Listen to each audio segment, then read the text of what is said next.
সহজ লেসনে তোমাদের সকলকে স্বাগত। আজকে আমরা পঞ্চম শ্রেণীর তৃতীয় পর্যায়ক্রমিক মূল্যায়ন 2025 সালের বাংলা বিষয়ের সম্পূর্ণ উত্তর সহ নমুনা প্রশ্নপত্র সেট 2 সম্পর্কে আলোচনা করব। তো চলো এই ভিডিওতে আমরা ক্লাস 5 এর থার্ড ইউনিট টেস্ট 2025 বেঙ্গলি সাবজেক্টের এই কোশ্চেন পেপার এবং তার উত্তরগুলো দেখে নিই। তো তোমাদের ফাইনাল পরীক্ষায় পূর্ণমান থাকবে 50 নম্বর, সময় থাকবে 1 ঘন্টা 30 মিনিট। যদি এই প্রশ্নোত্তর পিডিএফ ফাইলগুলো পেতে চান সহজ লেসন অ্যাপটিকে ইনস্টল করবে। অ্যাপের লিঙ্ক ডেসক্রিপশন বক্সে দেওয়া আছে এবং পেইড কোর্সের মধ্যে কিন্তু প্রশ্নোত্তর পিডিএফ ফাইলগুলো দেওয়া থাকবে। পিডিএফগুলো তোমরা কিন্তু নিজেদের ফোনে ডাউনলোড করে নিতে পারবে এবং সেই সঙ্গে ভিডিওগুলো দেওয়া থাকবে। ভিডিওগুলো তোমরা সেখান থেকে অ্যাড ছাড়াই দেখতে পাবে।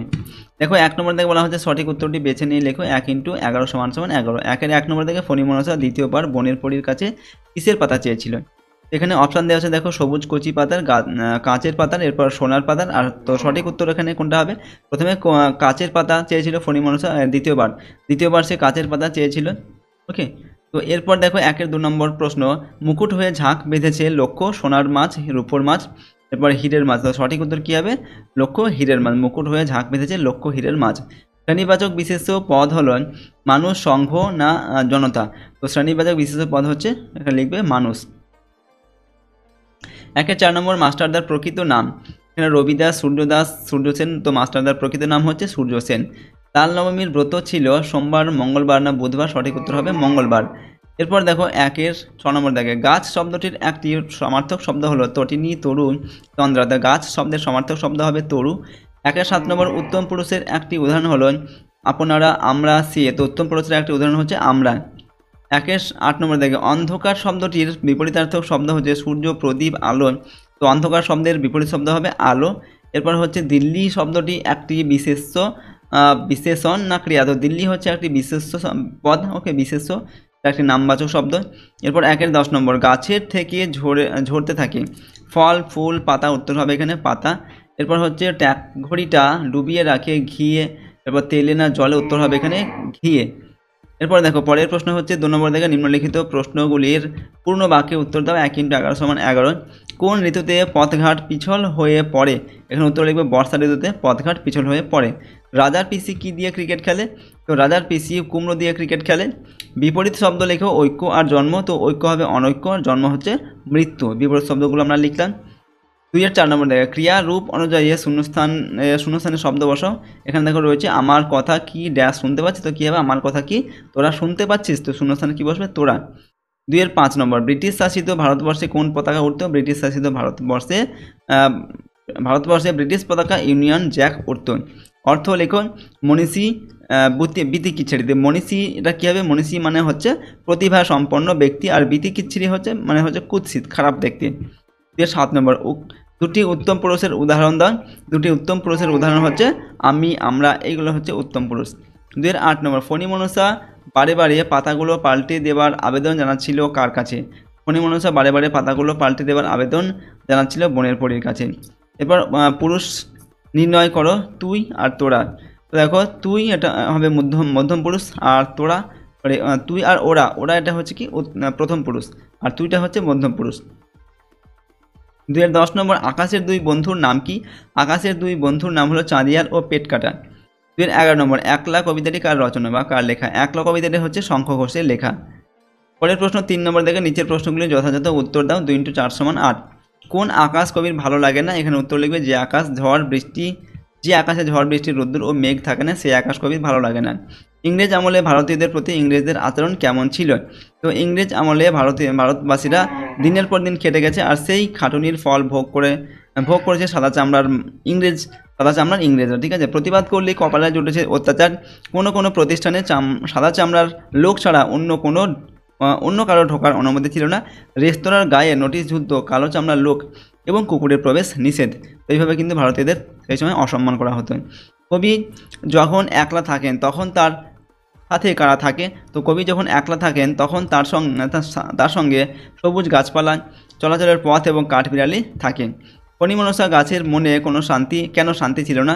ফণিমনসা গাছের কাটা পড়া সূচালো পাতা একেবারেই পছন্দ ছিল না। আশেপাশে গাছেদের সুন্দর সুন্দর পাতা দেখে তার রাগ ও দুঃখ হতো, তাই তার মনে শান্তি ছিল না।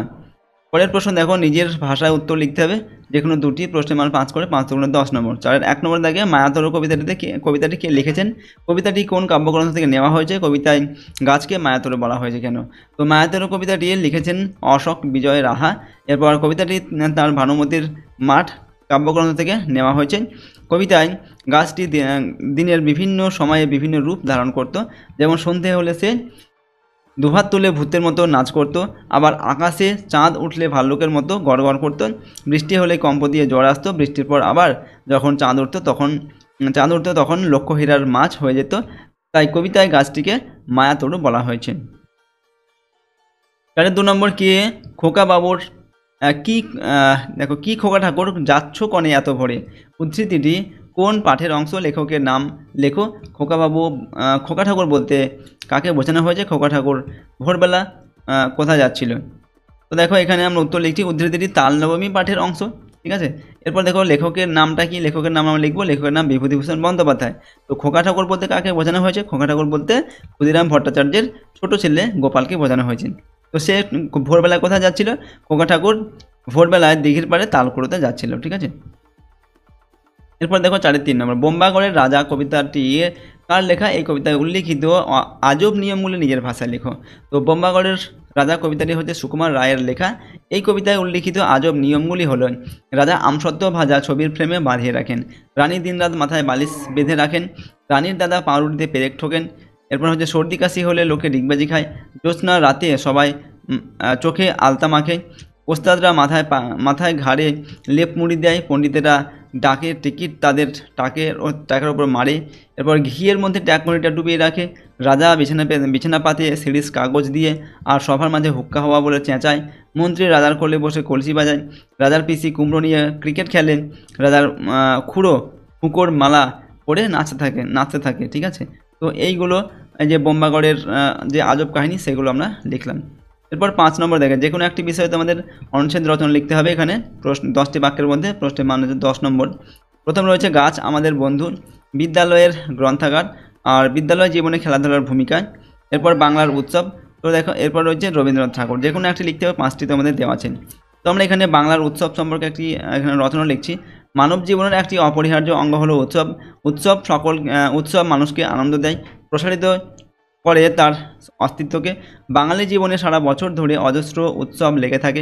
হিন্দু বাঙালির প্রধান ধর্মীয় উৎসব দুর্গাপুজো।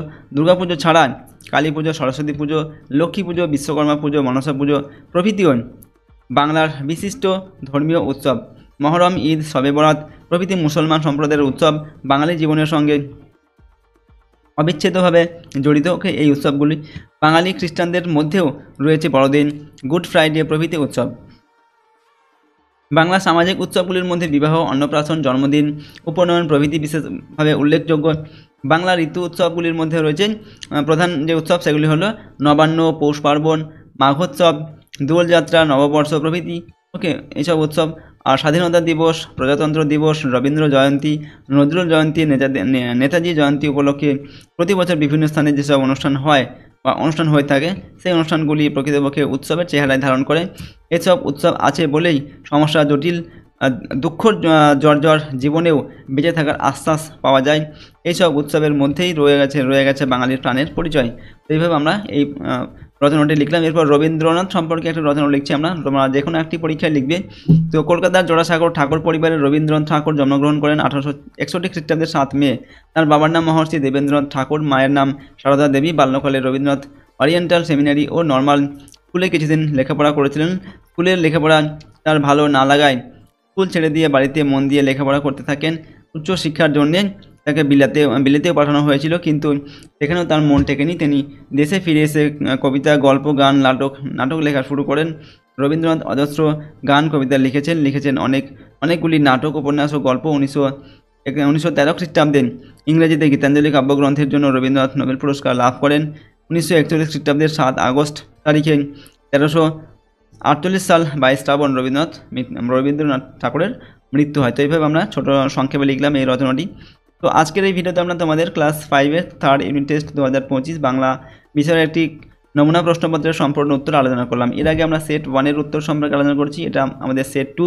তো প্রতিটা সেট তোমরা কিন্তু ভালোভাবে প্র্যাকটিস করে রাখবে, যে কোনো একটি সেট পড়লে কিন্তু তোমরা পরীক্ষায় সব প্রশ্ন কমন পাবে না, তাই তোমাদের বলছি প্রতিটা সেটে কিন্তু তোমরা ভালোভাবে প্র্যাকটিস করে নেবে। আর যদি এর প্রশ্ন উত্তরের পিডিএফগুলো পেতে চাও, সহজ লেসন অ্যাপটি ইনস্টল করবে, অ্যাপের লিঙ্ক ডেসক্রিপশন বক্সে দেওয়া থাকবে, সেখান থেকে তোমরা পেইড কোর্সের মধ্যে কিন্তু এগুলো পাবে। এই পিডিএফগুলোকে ডাউনলোড করে নিতে পারবে এবং তার পাশে ভিডিওগুলো দেওয়া থাকবে, ভিডিওগুলো তোমরা সেখান থেকে অ্যাড ছাড়া দেখতে পারবে। যদি আমাদের এই চ্যানেলে তোমরা নতুন হও, চ্যানেলটিকে প্লিজ সাবস্ক্রাইব করে রাখবে, ভিডিওটিতে লাইক করবে, ভিডিওটি বন্ধু বান্ধবের সঙ্গে অবশ্যই শেয়ার করবে। তো চলো আজকের এই ভিডিওটিকে আমরা এখানে শেষ করছি। সম্পূর্ণ ভিডিওটি দেখার জন্য অসংখ্য ধন্যবাদ।